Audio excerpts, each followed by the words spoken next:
정치인 체포 명단 메모의 진위 여부를 놓고 지금 조태용 국정원장과 홍장원 전 국정원 1차장이 진실 공방을 벌이고 있는 상황입니다. 먼저 홍장원 전 차장이 조태용 원장에게 CCTV로 누구 말이 맞는지 가려보자 이렇게 요구를 했어요. 이 발언부터 한번 좀 다시 들어보시죠. 홍장원 차장이 11시 6분에 국정원장 공관 앞에 어두운 공터에서 급히 썼다라고 했는데 저희가 확인을 해보니까 홍장원 차장은 거기가 아니고 그 청사에 있는 본인 사무실에 있었습니다. CCTV로 확인을 했습니다. 왜 저한테만 AI의 기억력을 요구하시죠? 저도 그 CCTV나 아니면 통화 내역 등의 좀 더 정확한 부분에 대해서의 진실을 확인하고 싶습니다. 초단위를 알고 싶다. 우리 국정원 관저하고 국정원에 있어서 제가 움직이는 동선을 다 한번 열어보자. 국가 주요 시설이기는 하지만 그 국정원은 요청이 있으면 하겠다는 거 아니야? 공개를 해서라도 이걸 명확하게 하는 게 맞는다고 보시는 겁니까? 그렇게 밝혀야죠. 예. 그리고 저는 조태용 국정원장이 그 홍장원 차장의 발언을 탄핵시키고 싶었으면은 아마 공터에 나와서 메모를 적은 적이 없다라고 말했을 겁니다. 근데 그걸 딱 빼놓고 얘기하지 않고 11시 6분에는 다른 장소에 있었다. 이거 메모의 진실성과는 전혀 상관없는 이야기거든요.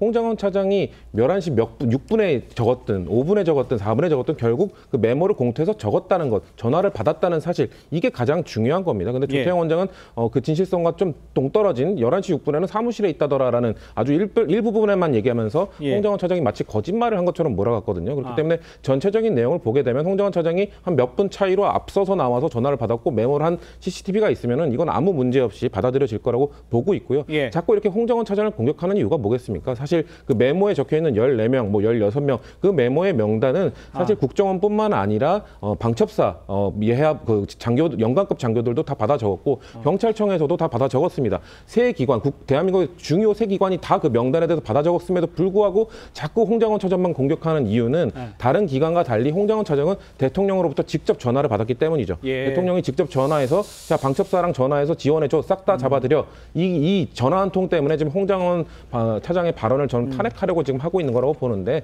저는 조태용 원장의 그 CCTV 발언이나 이런 메모의 진실성 전혀 이 홍장원 차장의 이 진실성을 탄핵하기에는 부족하다. 그리고 자꾸 민주당 의원과의 관계성을 이야기하는데 홍장원 차장이 이렇게 얘기했습니다.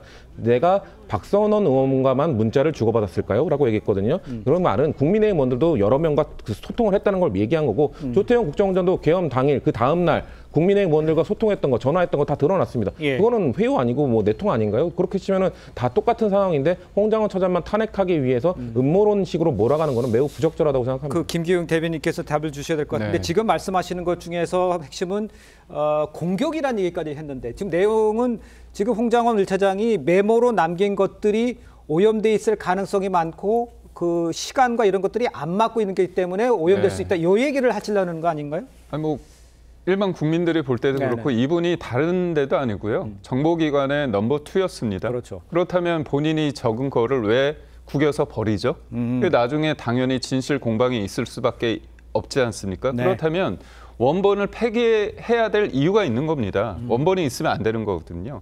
사실상 증거로서 효력이 없는 겁니다. 근데 우리가 단순히 그 이 메모만 얘기하는 게 아니고요. 이분이 말이 계속 바뀌는 게 있습니다. 12월 달에 국회 나와서 뭐라고 얘기하냐면 대통령한테 전화 받고 이렇게 소위 말해서 뭐 체포 관련했을 때 자기가 이른바 정무직 회의가 있었다고 그럽니다. 그때 처음 회의 때는 오전 국회에 나와서 뭐라고 얘기하냐면 이건 민감하기 때문에 처음에는 이거를 보고를 했다고 했습니다. 정무직 회의 때 국정원장한테. 근데 오후에는 또 뭐라고 얘기하냐면 이게 굉장히 민감한 내용이라 회의 끝나고 나서 내가 국정원장한테 따로 보고를 했다고 얘기를 하는 겁니다. 우리가 숫자는 잘못 헷갈릴 수 있습니다. 그렇지만 내가 어떤 한 행위에 대해서는 이게 헷갈리기 쉽지 않거든요. 그리고 그 여러 가지 상황이 복잡한 상황에서 12월 4일 날 새벽에 박선원 의원한테 문자를 보내거든요. 그리고 그 다음 날 이재명 대표한테 보고를 해야 된다고 또 얘기를 합니다. 그래서 일련의 상황 속에서 봤을 때 이분이 왜 그런 행동을 했을까? 그리고 제일 중요한 거는 대통령이 명시적으로 목적어를 밝힌 게 아닙니다. 그런데 이분이 한겨레 인터뷰를 통해 가지고 한동훈 대표를 체포하라고 했다. 예. 이번 기회에 정리하라고 했다. 이런 얘기까지 하고 나중에 KBS 보도에서는 아니라고 얘기했거든요. 예. 국민들은 처음에 한 얘기, 그런 어떤 선정적인 내용에 대해서 각인이 돼 있습니다.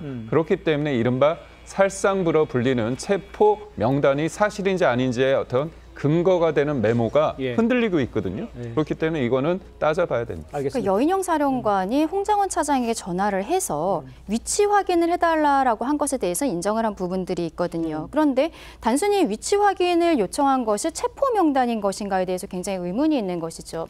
그날 비상계엄의 밤에 국회로 예. 가장 먼저 들어간 것은 707 부대입니다. 네네. 근데 707 부대 같은 경우에는 실상 유사시의 북의 수뇌부를 원점 타격하는 부대거든요. 그런데 지금 거기에 있어서 김현태 707 단장이 뭐라고 얘기하냐면 예. 본인들의 임무는 건물 확보뿐이었다는 거예요. 그래서 전 국민이 영상으로 보았듯이 헬기가 경내에 들어왔을 때 헬기 세 대가 다 같이 뛰어들어간 것이 아니라 내려오는 대로 24명이 걸어 들어간 이유는 우리는 건물 확보만 하면 된다고 생각했고 예. 밖에 있는 국민들과의 어떤 접촉 같은 것들을 제하기 위해서 본인의 판단하에 창문을 깨고 들어가서 케이블 타이로서 건물을 봉쇄하려고 했다라는 것 아니겠습니까? 근데 여기에 대해서 그렇다면 체포하라. 끌어내라 이런 것들을 생각을 한 부분이 있었다면 처음에 707 단장에게 그 임무를 줬으면 되는 거거든요. 알겠습니다. 왜 707 단장이 들어갔을 때는 그러한 것들이 없었는데 갑자기 체포 명단이라는 것이 생기는 것인지 그 부분이 굉장히 의아하다라고 말씀드리고 싶습니다. 알겠습니다. 제가 좀 예, 짧게만 해주십시오. 네. 짧게 하기 어려운데. 제가 볼 때 이 지금 메모 말이죠. 메모가 이게 물증이 될 거 아니에요? 물증이 지금 몇 개 없어요. 메모하고 이제 TV로 생중계된 거, 구인도 들어가는 거. 이게 사실상의 이게 물증인데 조태용 원장이 지금 계속 얘기하는 게 뭡니까? 메모의 존재를 인정했어요. 결국은 3개 아니면 4개가 있다는 거 아닙니까? 그럼 체포조가 그 14명인지 정확히 모르겠으나 어쨌든 그 메모의 존재를 인정했기 때문에 네. 조태용 원장의 발언은 대통령을 두둔하기커녕 오히려 대통령에게 좀 불리할 수가 있고 또 하나가 네. 저희 김현태 단장 같은 경우도 12월 9일 날 기자회견 한 게 있어요. 본인이 기자회견 한 게. 국회의원들이 모이고 있단다. 또 150명을 넘으면 안 된단다. 이거 본인이 한 얘기예요. 김현태가. 그러고 나서 이제 법정에서 얘기가 달라진 것이고 또 여인영 사령관도 조진호 청장에게 이 사람들 체포할 건데 다 유치 파악 좀 해달라. 그러니까 뭔가 14명에 대한 심정은 많이 굳어져 있는 상황이에요. 네. 근데 이제 이 홍장원의 이 매물 가지고 자꾸 얘기를 하는데 제가 볼 때 전 헌재 다시 불러서 재판관들 나와서 하니까 또 어떤 신문이 봐야 보일지 되겠죠. 한번 지켜보도록 하겠습니다.